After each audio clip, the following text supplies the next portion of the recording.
नमस्कार प्रिय भक्तगणों। हिंदू सनातन धर्म में अमावस्या तिथि की विशेष मान्यता है।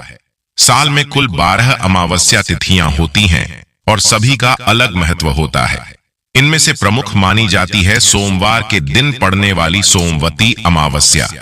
सोमवार के दिन पड़ने के कारण इसे सोमवती अमावस्या कहते हैं। इस साल सितंबर 2024 में सोमवती अमावस्या का शुभ संयोग बन रहा है। सोमवती अमावस्या के दिन किसी भी पवित्र नदी में स्नान दान करना बहुत शुभ माना जाता है। मान्यता है कि यदि कोई व्यक्ति इस दिन गंगा स्नान करता है तो उसे समस्त पापों से मुक्ति मिलती है और उसकी मुक्ति के द्वार खुलते हैं। वहीं यह भी कहा जाता है कि इस दिन यदि आप शुभ मुहूर्त में स्नान करें तो ज्यादा फलदायी होता है। स्नान करने के बाद विधि विधान से भगवान विष्णु और भगवान शिव का पूजन करते हैं। इसके बाद जप तप और अपने सामर्थ्य के अनुसार दान पूर्ण करते हैं। इस शुभ अवसर पर साधक अपने अपने पितरों का तर्पण और पिंडदान भी करते हैं। गरुड़ पुराण में वर्णन मिलता है कि सोमवती अमावस्या तिथि पर पितरों का तर्पण करने से पूर्वजों को मोक्ष की प्राप्ति होती है। वही साधक को पितरों का आशीर्वाद भी मिलता है और पितरों की कृपा से सुख सौभाग्य आय और वंश में वृद्धि होती है। इसलिए बहुत अधिक संख्या में साधक सोमवती अमावस्या तिथि पर गंगा जी सहित पवित्र नदियों में स्नान ध्यान करके भगवान विष्णु का विधि विधान से पूजन करते हैं और पितरों का तर्पण करते हैं। पितरों के आशीर्वाद से वंश वृद्धि, नौकरी में तरक्की या धन पाने में आ रही बाधाओं का नाश होता है। इस दिन पितरों का तर्पण दोपहर के समय किया जाता है।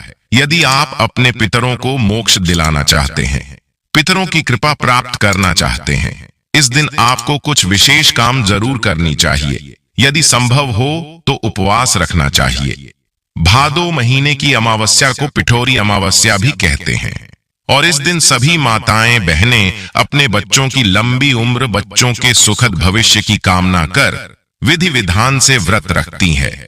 इस सुहागिन महिलाएं अखंड सुहाग की प्राप्ति के लिए अपने पति की लंबी आयु के लिए भी व्रत रखती हैं। सोमवती अमावस्या के दिन पीपल के वृक्ष में जल चढ़ाना और इसमें दीपक जलाना भी बहुत शुभ माना जाता है। हिंदू धर्म में पीपल के वृक्ष में भगवान श्री हरि का वास होता है। इसलिए पीपल के वृक्ष के चारों ओर 108 बार फेरी लगाकर उसकी पूजा करने और कच्चे सूत का धागा वृक्ष के चारों ओर लपेटने से सौभाग्य और समृद्धि की प्राप्ति होती है। इस दिन तुलसी जी को कच्चे दूध के साथ सींचना चाहिए और इसके बाद तुलसी की जड़ की मिट्टी को अपने माथे पर लगाना चाहिए। शाम के समय तुलसी जी के पौधे के सामने घी का दीपक और पीपल के पेड़ के नीचे सरसों के तेल का दीपक प्रज्वलित करना बहुत ही शुभ माना जाता है। यदि आप सोमवती अमावस्या को प्रातः स्नान आदि से मुक्त होकर सूर्य देव को तांबे के लोटे में जल भरकर और उसमें अक्षत और कुमकुम मिलाकर अर्घ्य देंगे तो लाभदायक हो सकता है। इस दिन गरीबों को दान करना विशेष रूप से फलदायी माना जाता है। साथ ही यदि आप वस्त्र और अनाज दान में देते हैं तो इसके अलग लाभ होते हैं। सोमवती अमावस्या के दिन गाय को घी लगी हुई रोटी और गुड़ खिलाने से मनोकामनाओं को पूर्ति हो सकती है। सोमवती अमावस्या का दिन पितरों और शिव पूजा के लिए समर्पित है। इस दिन सूर्योदय से पूर्व नदी में स्नान करें, फिर कच्चे दूध में दही शहद मिलाकर शिव जी अभिषेक करें और चौमुखी घी का दीपक जलाकर शिव चालीसा का पाठ करें। इस दिन व्रत करने से सुहाग पर संकट नहीं आता, वंश वृद्धि होती है, कार्यों में आ रही अड़चनें खत्म होती है, बिगड़े काम हुए काम पूरे होते हैं। इस बार अमावस्या तिथि प्रारंभ होगी 2 सितंबर सोमवार को सुबह 5:23 से और समाप्त होगी 3 सितंबर मंगलवार की सुबह 7:25 पर। ऐसे में उदय तिथि के अनुसार 2 सितंबर सोमवार को ही अमावस्या का व्रत रहेगा। इस दिन स्नान दान और पुण्य कर्म या पितरों के निमित्त तर्पण, पिंडदान आदि कर्म किए जाएंगे।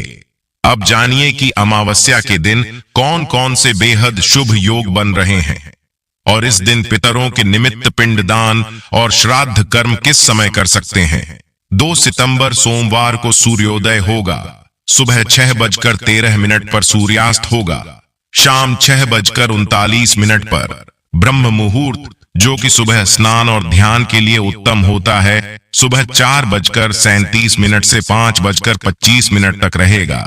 पितरों के निमित्त तर्पण आप कर सकते हैं सुबह 11:30 से 2:30 के बीच में, और स्तन राहु काल सुबह 7:30 से 9 बजे तक रहेगा।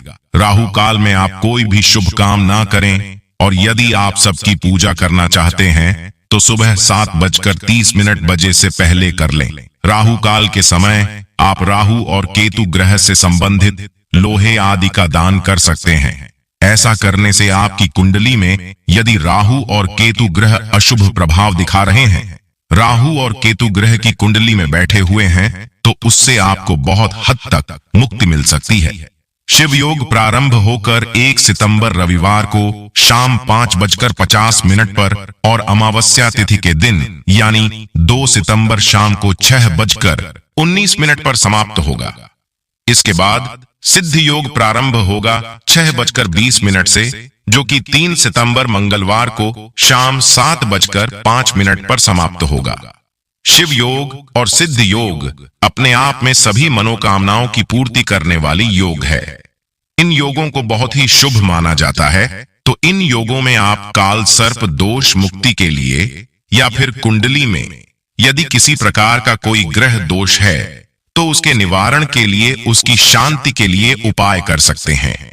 अमावस्या तिथि के दिन यदि हो सके तो गंगा जी में स्नान करना चाहिए, नहीं तो घर पर ही नहाने के पानी में गंगा जल मिलाकर गंगा मैया, यमुना मैया और सरस्वती मैया का स्मरण करते हुए स्नान करना चाहिए।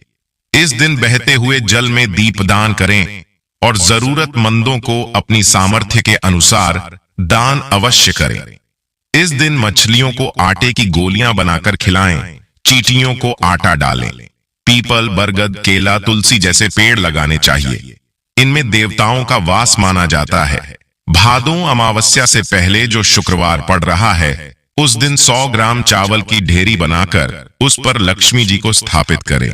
रोजाना मां लक्ष्मी पर एक दाना चावल अलग से अर्पित करें और फिर पूजन करें। जो चावल प्रतिमा के नीचे रखे हैं, भाद्रपद अमावस्या पर उन्हें पक्षियों को चुगने डाल दें। धन प्राप्त होने की राह बनेगी। इसके बाद शुक्ल पक्ष के शुक्रवार को खीर बनाकर लक्ष्मी जी को नैवेद्य रूप से अर्पित करें। मान्यता है इससे देवी लक्ष्मी घर में वास करती हैं और धन की समस्या का अंत होता है। पूर्वजों भी प्रसन्न रहते हैं।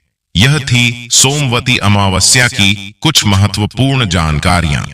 उम्मीद करता हूं आप सभी को वीडियो पसंद आई होगी। वीडियो को विराम देते हुए आप सभी को हिंदू रिलीजियस टेल्स परिवार की तरफ से सोमवती अमावस्या की हार्दिक बधाई एवं अनंत शुभकामनाएं। जय जय श्री राम। हर हर महादेव।